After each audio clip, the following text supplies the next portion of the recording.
د لویو بخښونکي خدای په نامه د هیلې اکاډمي درنو څارونکو یو ځل بیا ښه راغلاست. خوشحاله یم چې د مایکروسافټ ورډ د یو نوي درس په وړاندې کولو سره ستاسې په درنۍ چوپړ کې یم. بیا هم زه د مایکروسافټ ورډ پروګرام پرانیزو، وین کی آر پرس کوم، وین ورډ لیکم، انټر ورته وایم. د ورډ پروګرام راته پرانیستل کېږي. بلانک ډاکومنټ ته ځم. دلته په لی اوټ ټیب پورې رسېدلي وو. مرجنس، اورینټیشن، سایز، کالم، دا ټولې برخې مو لوستې وې. بریکس او دغه برخې پاتې وې. دا برخې څه کار کوي؟ بریک اول لیکلي بریک پیج، یعنی بریک پیج څه وو؟ دلته په انزرټ کې مو هم ویلي وو انزرټ پیج بریک. دا څه کار کوو؟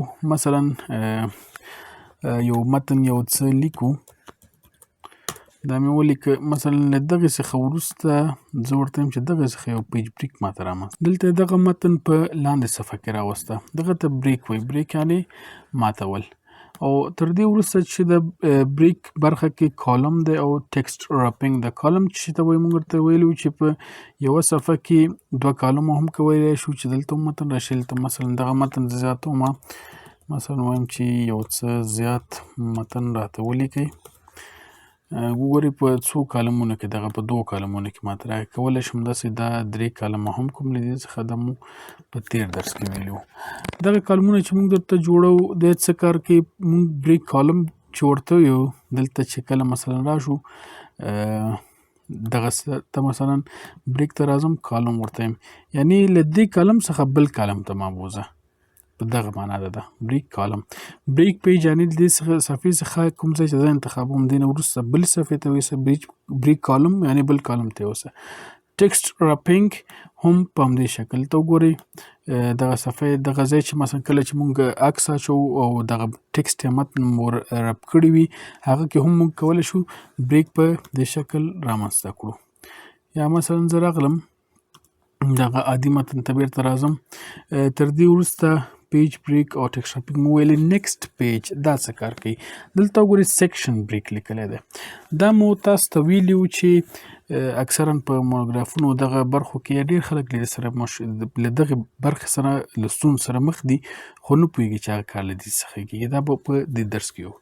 دلته وګورئ موږ نیکسټ پیج لرو، یو کنټینیوس لرو، یو ایون پیج لرو او بل آډ پیج لرو. ایون پیج جفتې صفحې، آډ پیج طاق صفحې، نیکسټ پیج یعنی بیخي بلې صفحې ته راسئ او کنټینیوس یا په همدې صفحې کې اوسي. ټول نه ډېر مهم کار موږ ته نیکسټ پیج کې چې ډېر ته استفاده کوو. ایون پیج او آډ پیج هغه معمولا د کتابونو کمپوزران چې وي هغوی کوي. که په اکثرو کتابونو کې به مو لیدلي وي چې مثلا په یوه پاڼه کې مخ او شا موږ متن لیکلی وي، دا بیا په پرنټ کې تاسې کولی شئ خطر کې دلته ویښیم، شاید پرې پوه نه شئ. مثلا د کتاب یوه د هره پاڼه ځان ته مخ هم لري، شی هم لري. نو په مخه کې که مو مثلا لیدلي اوسي هیډر مثلا په یو طرف کې وي، په د ورقې په شا کې په بل طرف کې وي. کله چې دغه 2 ورقې د یوې ورقې شا او د بل ورقې مخ سره مخامخ کېږي، نو دا څنګ په څنګ راشي چې وګورئ هیډر دې کې د یو مثلا په طاق ورقو کې اول، دریم، پنځم، اووم، نهم په دغه شکل په دغه ورقو کې مثلا ښي طرف ته وي، او په جفت نمبرونو کې 2، 4، 6، 8، 10، 12 په دغه کې مثلا بل طرف ته وي. دا به په کتاب کې چې تنظیمیږي هغه کولی شو له دې څخه وکړو. خو موږ ته د اوس لپاره مهم دغه سیکشن بریک دی. سیکشن بریک څه کار کوي؟ دغه متن ماته راغی، مثلا دلته بیا زه راځم ورته انزرټ کور پیج هم وایم.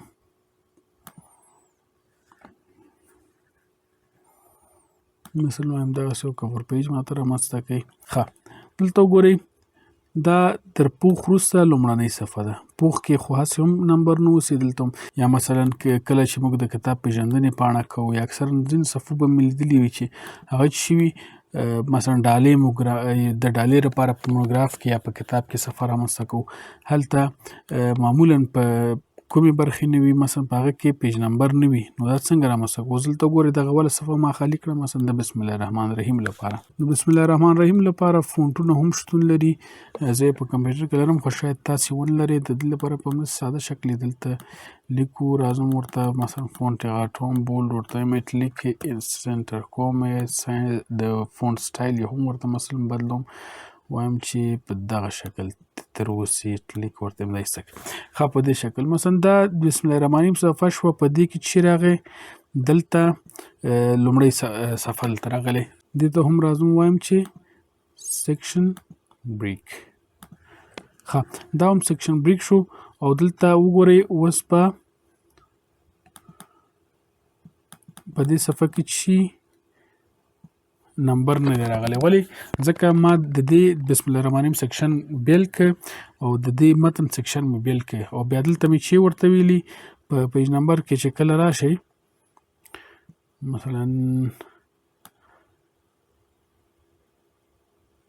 هیډر باندې کلیک کوم، دلته چې راغلم دلته وګورئ ډیفرنٹ فرست پیج یعنی لومړنۍ صفحه راته مختلفه که، یعنی د دویمه صفحې نه راته چې شروع که نمبر شروع که. نو په دغه شکل کولی شو خپل په متن کې کومې صفحې چې غواړو په نمبر کې ونوسي او اصلي متن څخه نمبر شروع شي هغه له دې څخه کوو. کومې صفحې چې غواړئ هغه مثلا نمبر ونه لري هغه ته سیکشن بریک وایي او دلته راځئ ډیفرنٹ فرست پیج یا له دې سیکشن څخه نمبر ایسته کوئ.